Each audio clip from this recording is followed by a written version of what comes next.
Assalamualaikum warahmatullahi wabarakatuh. Waalaikumsalam warahmatullahi wabarakatuh. Bismillahirrahmanirrahim. Alhamdulillahi rabbil alamin. Wassalatu wassalamu ala ashrafil anbiya'i wal mursalin, imamil muttaqin, sayyidil ghurril muhajjalin, wa ala alihi wa ashabihil mujahidin at-tahirin. Amma ba'du. Saudara-saudara kaum muslimin rahimakumullah, seorang muslim adalah seorang yang berpandangan luas, berjiwa lapang. Maksudnya apa? Tujuan jangka pendek dan jangka panjang ini harus dia raih kedua-duanya. Ini yang oleh Al-Quran diajarkan agar setiap muslim mencapai fid dunya hasanah wa fil akhirati hasanah. Kebaikan di dunia, kebaikan di akhirat, itu arti hasanah. Jangan macam orang dulu, punya istri dua pergi haji. Yang satu yang muda istrinya namanya Hasanah, yang satu namanya Khadijah. Waktu tawaf keliling Ka'bah, si suami ini nggak bisa doa apa-apa kecuali Rabbana Atina itu. Tiap putaran Rabbana Atina fid dunya hasanah wa fil akhirati hasanah. Putaran kedua Rabbana Atina fid dunya hasanah wa fil akhirati hasanah. Ini istri tuanya yang namanya Khadijah dengerin aja. Akhirnya di satu saat dia colek suaminya, "Bang, mentang-mentang Hasanah bini muda disebutin melulu. Saya dong disebutin dalam doa." "Iya dah, ntar putaran selanjutnya." Suaminya blow on juga. Putaran kedua dia baca Rabbana Atina fid dunya hasanah wa fil akhirati Khadijah.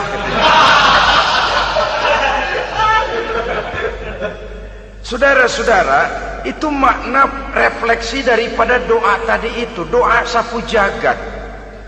Kita ingin fid dunya hasanah wa fil akhirati hasanah. Tujuan jangka pendek dunia tercapai, tujuan jangka panjang akhirat dan ridho Allah juga tergapai. Oleh sebab itu Al-Quran menjelaskan, wabtaghi fima atakallahu ad-daral akhirah wa la tansa nasibaka minad dunya. Dengan karunia yang diberikan Allah kepadamu, carilah bahagia akhirat. Wa la tansa nasibaka minad dunya, tetapi jangan lupakan bagianmu dalam kehidupan di dunia ini. Cari akhirat, utamakan akhirat dengan tidak usah melupakan jatahmu di dunia. Kenapa saya katakan seorang muslim berjiwa besar? Sebab andai kata dia gagal mencapai tujuan jangka pendek, andai kata dia gagal di dunia, dan dia oleh Islam diajarkan jangan sampai gagal, tapi andai kata dia gagal, dia masih punya tujuan jangka panjang, akhirat dan ridho Allah. Dia masih bisa menghibur diri, biarlah di dunia kita sederhana, bahkan biarlah susah di dunia, asal di akhirat kita bahagia. Orang yang tidak punya pandangan hidup semacam ini, surgalah dunia ini, segalanya telah tertumpu di sini. Bila umurnya selesai, ajalnya datang, selesai sudah surganya sampai di situ, dan dia tidak punya pengharapan lain di belakang itu. Maka seluruhnya bertumpu pada kehidupan di dunia. Padahal dunia seperti air laut, makin diminum makin haus, makin kering tenggorokan. Dunia yang diperturutkan menyeret manusia ke dalam lingkaran setan, terjebak dalam sifat yang namanya tamak bin rakus alias serakah.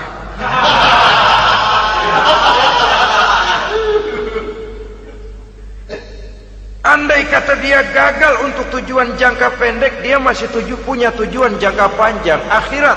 Dia masih sanggup berkata, biar di dunia kita sederhana, bahkan biar kebelangsak sengsara susah di dunia, asal di akhirat kita bisa bahagia. Kan masih ada harapan. yang paling bangpak, paling rusak betul. Sudah di dunia sengsara, di akhirat celaka. Jadi dunia rumahnya gubuk, pinggir kali miring, asal hujan bocor, utang selebar warung. Bayang kagak, ngaji enggak, puasa enggak, saban malam merit mulu. Saudara hadirin yang saya hormati, lalu kapan mau bahagia kalau sudah di sini susah, di sana akan susah juga. Ini yang pertama, seorang muslim, seorang yang optimis, berjiwa besar, luas pandangan. Kegagalan dia dalam jangka pendek tidak menyebabkan dia melupakan tujuan jangka panjang. Yang kedua, positifnya apa? Cara dia mencapai tujuan jangka pendek diwarnai oleh keyakinan adanya tujuan jangka panjang.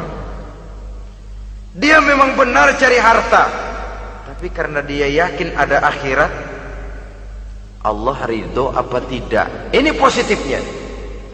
Saya memang cari duit, tapi dengan cara ini Allah ridho apa tidak. Saya memang ingin berpakaian yang rapi, tapi dengan tidak menutup aurat begini, Allah ridho atau tidak. Saya memang bergaul menghormati teman, tapi terjebak dalam minuman keras karena menghormati teman, Allah ridho apa tidak. Ini orang yang punya tujuan jangka panjang. Segalanya diberikan bingkai dengan pertanyaan, Allah ridho atau tidak. Keyakinannya terhadap tujuan jangka panjang mewarnai gaya hidupnya di dunia ini, mencapai tujuan jangka pendek tadi. Mau minum, Allah ridho apa enggak ini. Mau makan, yang saya makan Allah ridho apa enggak ini. Pendeknya apapun yang mau dia kerjakan, karena dia punya keyakinan tujuan jangka panjang, dia selalu menimbang terhadap ridho Allah tadi. Jadi tanpa prestasi ibadah, kita nol besar dalam pandangan Allah. Ini nilai manusia yang hakiki di sini. Ini makna inna akramakum indallahi atqakum. Di akhirat nanti kan tidak pernah akan disidang, kamu pendidikan setinggi apa? Tidak. Gelarmu berapa renteng? Profesor, doktor? Tidak. Akhirat hanya menyidang, kau sholat atau tidak? Kau puasa atau tidak? Kau zakat atau tidak? Diberikan kamu harta yang banyak, dari mana kau dapat, kemana kau belanjakan? Prestasi ibadah itu yang ditanya. Setinggi apa pendidikan, sebanyak apa pengalaman, no problem. Tidak jadi masalah di akhirat itu.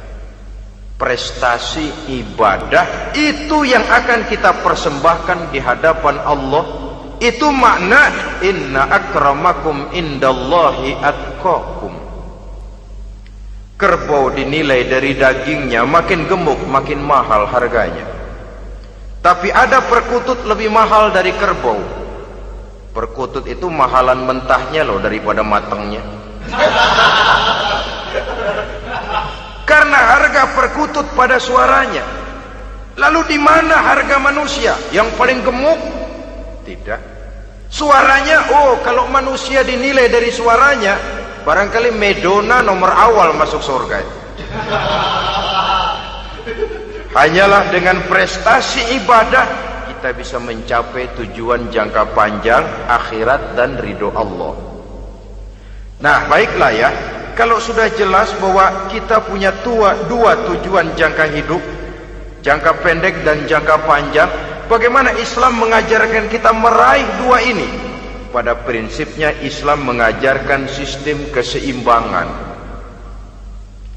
Dalam berbagai aspek kehidupan, keseimbangan ini nampak dengan nyata diajarkan oleh agama kita. Seperti ayat yang saya bacakan tadi. Dengan karunia yang diberikan Allah kepadamu, cari negeri akhirat, tapi jangan lupakan bagianmu di dunia ini. Dalam bentuk yang lebih nyata, bekerjalah untuk duniamu seolah kau akan hidup buat selamanya, tapi bekerjalah buat akhiratmu seolah kau akan mati besok. Manifestasinya dalam kehidupan, misalnya orang kaya diperintah membantu yang miskin, tapi orang miskin dianjurkan berusaha jangan mengandalkan hidup kepada yang kaya, seimbang. Kamu kaya, betul Pak, bantu yang miskin. Kamu miskin, iya Pak, berusaha, seimbang. Tuan rumah diwajibkan menghormati tamu, tamu diwajibkan tahu diri, seimbang. Jadi bagaimana kalau sudah kita bekerja di sawah, di ladang, di pasar, di kantor, anggap kita akan hidup selamanya agar timbul gairah kerja. Tapi kalau sudah sholat, anggap kita akan mati besok supaya timbul khusyuknya. Nah, titik tekannya di mana? Stresnya itu. Walaupun Islam mengajarkan sistem keseimbangan, tapi Al-Quran tetap menggarisbawahi walal akhiratu khairul laka minal, bahwa bagaimanapun seimbangnya, akhirat itu lebih utama daripada dunia. Bagaimana implementasinya? Kata orang-orang tua, kalau kita menanam padi, rumput pasti tumbuh, tapi nanam rumput jangan mimpi tumbuh padi. Maksudnya apa? Kalau satu perbuatan kita niatkan karena Allah, dunianya pasti ikut. Tapi kalau satu perbuatan diniatkan karena dunia semata-mata, akhirat akan hilang. Sebab itu, biasakanlah berbuat sesuatu baik untuk tujuan jangka pendek, lebih-lebih untuk tujuan jangka panjang, dengan motif lillahi ta'ala. Jadi saya ulangi, satu perbuatan kalau sudah diniatkan karena Allah, dunia biasanya ikut. Tapi kalau diniatkan karena dunia semata-mata, akhirat akan luput. Padahal itu titik tekannya, walal akhiratu khairul laka minal ula. Saudara-saudara kaum muslimin rahimakumullah, ini tujuan hidup. Jadi landasan tempat kita bertolak sudah jelas, pantai yang akan kita tuju dalam kehidupan ini juga sudah nyata. Kita ingin mencapai apa yang dinamakan fid dunya hasanah wa fil akhirati hasanah.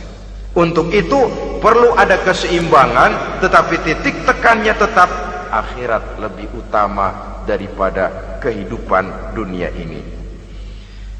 Sekarang kalau sudah ada dasar hidup, sudah ada tujuan yang akan kita capai, tentu harus ada alat untuk mencapainya. Semuanya perlu sarana. Bahkan pada hakikatnya dalam kaidah usul fikih para ulama mengajarkan lil wasail hukmul maqasid. Sarana dan tujuan hukumnya sama. Ini mestinya mendidik umat Islam jadi pinter. Jangan cuma berpikir melaksanakan satu pekerjaan, tapi juga berpikir menciptakan sarana untuk terwujudnya pekerjaan itu. Misalnya umat Islam wajib pergi haji kalau mampu, kan begitu toh? Kalau dia umat Islam Indonesia, tentu pergi hajinya ke Mekah. Mekah, Jeddah, Mekah, Indonesia perlu sarana angkutan untuk sampai ke sana. Kapal laut, kapal udara. Artinya umat Islam harus maju di bidang teknologi, bisa menciptakan pesawat, bisa menciptakan kapal laut, sarana yang akan menyampaikan dia untuk bisa melaksanakan ibadah haji. Selama ini kita bertumpu kepada pemikiran, pokoknya kan yang penting gue pergi haji pakai apa kayak gue punya duit. Dari segi pribadi memang barangkali begitu, tapi sebagai umat yang harus mencapai kemajuan, apabila diperintahkan melaksanakan sesuatu, kita pun hakikatnya dituntut menciptakan sarana untuk menunjang pelaksanaan sesuatu itu sendiri. Agama mengajarkan an-nazafatu minal iman, kebersihan sebagian daripada iman. Siapa yang menciptakan mesin cuci, sabun-sabun kelas, deterjen, rinso dan lain sebagainya? Siapa yang menciptakan air condition, pembersih ruangan? Kita hanya berpikir pokoknya kan bersih, mau pakai apa kek. Kita jarang yang berpikir kepada pewujudan teknologi modern untuk menerjemahkan hadis itu. Syukurlah belakangan ini sudah muncul teknokrat-teknokrat muslim yang dijiwai oleh semangat Al-Quran membuka tabir rahasia konsepsi Islam di lapangan teknologi modern, yang makin lama makin menunjukkan tuntutan kebutuhan daripada umat itu sendiri. Dengan demikian, apabila ada tujuan hidup, kita memerlukan alat untuk mencapai tujuan tadi. Supaya tujuan fid dunya hasanah wa fil akhirati hasanah tercapai, apa alat yang harus kita pakai? Kita lihat surah At-Taubah ayat 111 memberikan jawaban. Innallaha ashtara minal mu'minina anfusahum wa amwalahum bi anna lahumul jannah. Sesungguhnya Allah telah membeli dari orang-orang beriman diri mereka, harta mereka, bahwa sesungguhnya bagi mereka adalah surga. Coba kita simak ayat ini sejenak, akan nampak dengan jelas bahwa ayat ini hakikatnya merupakan satu transaksi yang nyata benar antara kita dengan Allah. Transaksi jual beli sudah terjadi, dan itu langsung dengan Allah, tertuang dalam pernyataan Quran.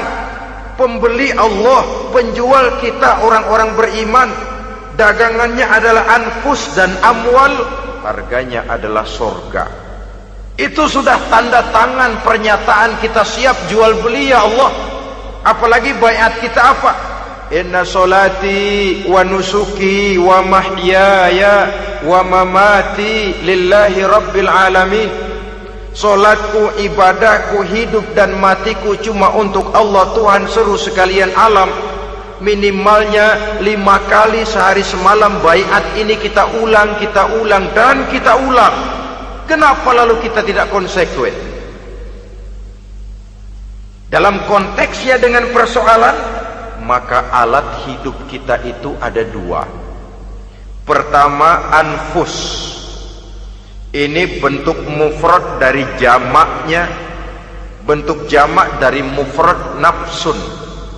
Biasa diterjemahkan dengan diri. Yang dimaksud dengan diri adalah kepribadian. Yang dimaksud dengan kepribadian ialah kekayaan yang kita miliki dalam kepribadian kita. Artinya bisa tenaga, pikiran, konsep, gagasan, wewenang, ide, pangkat, jabatan, kemampuan, keahlian, skill, itu semuanya masuk ke dalam anfus, diri. Sedangkan amwal bentuk jamak dari mufrad malun, biasa diterjemahkan dengan harta. Pengertian di sini ialah seluruh bentuk-bentuk materi yang berada di bawah kekuasaan kita. Bisa rumah, bisa uang, bisa tanah, bisa kebun, bisa pabrik, bisa peternakan, itu semuanya amwal. Nah, baik anfus maupun amwal, diri, tenaga kek, pikiran kek, harta kek, pangkat kek, jabatan kek, wewenang kek, keahlian kek, untuk tujuan jangka pendek harus jadi rahmah bagi lingkungan. Untuk tujuan jangka panjang harus menunjang jalan menuju ridho Allah. Jadi kalau pangkat kita menjauhkan kita dari ridho Allah, itu bukan nikmat tuh, azab. Punya pangkat bukan melakukan kebaikan, malah melakukan kejahatan, setidak-tidaknya berdiri di belakang kejahatan, melindungi perbuatan-perbuatan munkar. Dalam kelas kakap melindungi korupsi, dalam kelas teri jadi backing tukang koprok.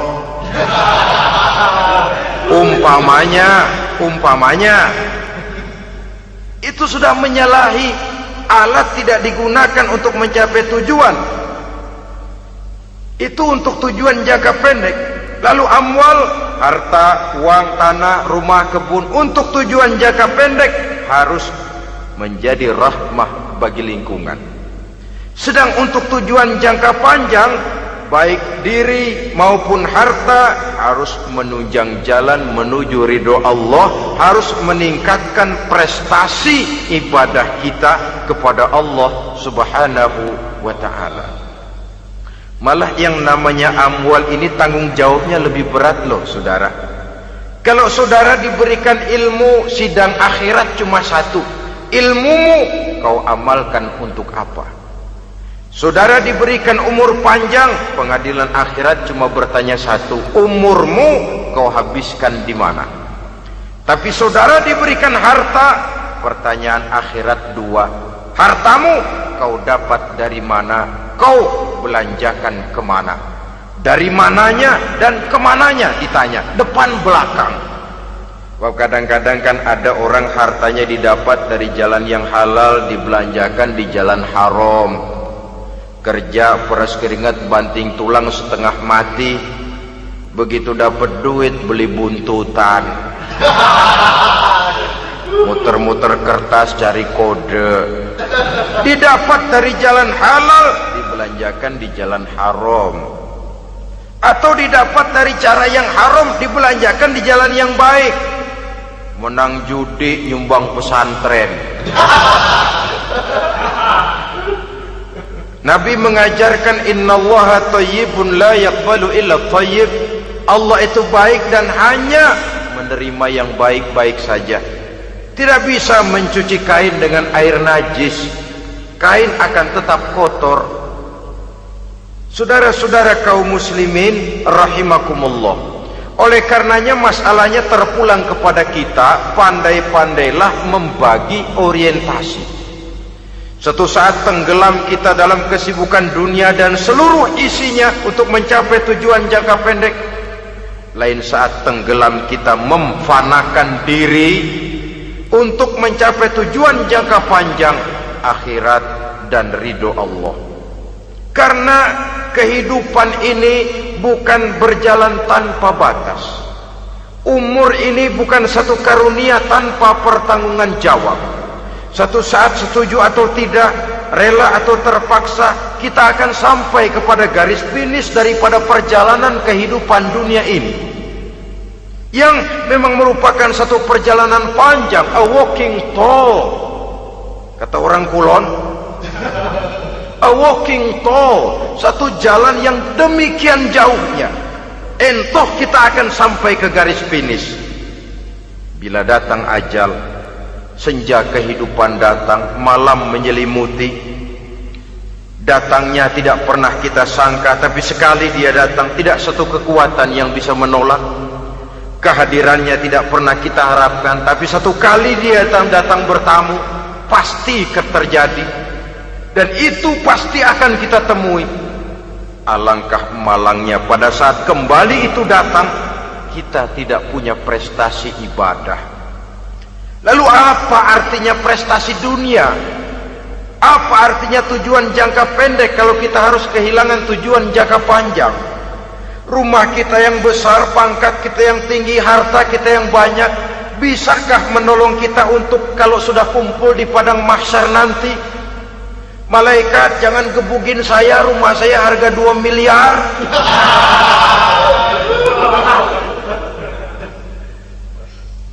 Sudahlah malaikat, damai saja, itu Rolls Royce saya. Pakai saja malaikat, pakai. Kata malaikat, gue budak, gue nggak butuh gituan. Hanya prestasi ibadah yang bisa menyelamatkan kita pada kondisi semacam itu. Jadi oleh karena itu saudara-saudara, biar di dunia ini rumah kita besar, mobil bagus, uang banyak, pabrik ada, usaha lancar, asal di akhirat masuk surga aja, gak apa-apa. Daripada di dunia sengsara, di akhirat neraka, senangnya kapan? Sudah di sini sengsara, di sana kebelangsak. Itu yang orang-orang tua bilang lacur kuda namanya. Pelan dipecut, kenceng digentak, setengah mati, serba salah. Kuda kalau bisa ngomong, gue setengah mati, serba salah. Pelan dipecut, kekencengan, ditarik. Itu yang namanya lacur kuda begitu. Serba salah posisinya. Untuk itu pandai-pandailah membagi orientasi supaya tercapai tujuan ideal ini, fid dunya hasanah wa fil akhirati hasanah. Ini tentang tujuan hidup. Nah, untuk mencapai tujuan ini kita tidak berjalan sendiri. Kita perlu teman hidup. Di samping teman hidup ada pula lawan hidup. Siapa teman hidup kita untuk mencapai tujuan hidup ini? Dalam arti sempit, teman hidup kita suami istri yang taat kepada Allah. Suami istri lebih dari sekedar satu pasangan, juga saling melengkapi, merupakan bagian daripada kehidupan. Suami adalah teman istri, istri adalah teman suami untuk mencapai tujuan hidup tadi. Mencapai fid dunya hasanah wa fil akhirati hasanah. Seiring, seirama, selaras, serasi, seimbang, kata orang sekarang. Teman dalam arti sempit. Adapun teman dalam arti luas, setiap orang yang pandangan hidupnya sama dengan kita. Setiap orang yang akidahnya sama dengan kita.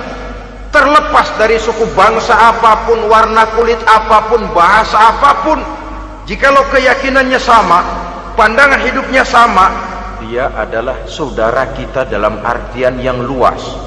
Islam tidak kenal teritorial, maka tidak ada itu Islam Jepang. Ya walaupun secara formalnya ada, tapi informal Muslim adalah Muslim, diikat dengan akidah. Itu teman hidup. Lalu lawan hidup siapa? Pertama iblis, dalam segala bentuk dan implementasinya. Yang kedua, setiap orang yang pandangan hidupnya tidak sama dengan kita secara ideologis, itulah lawan hidup kita. Maka yang teman jadikan teman, yang lawan jadikan lawan. Jangan teman dijadikan lawan, lawan dijadikan teman. Itu namanya kopiah dipasang di kaki, pak bakyak naik ke jidat. Wajar kalau kepala lalu jadi benjol. Salah milih teman, salah cari lawan. Salah milih teman, salah cari lawan.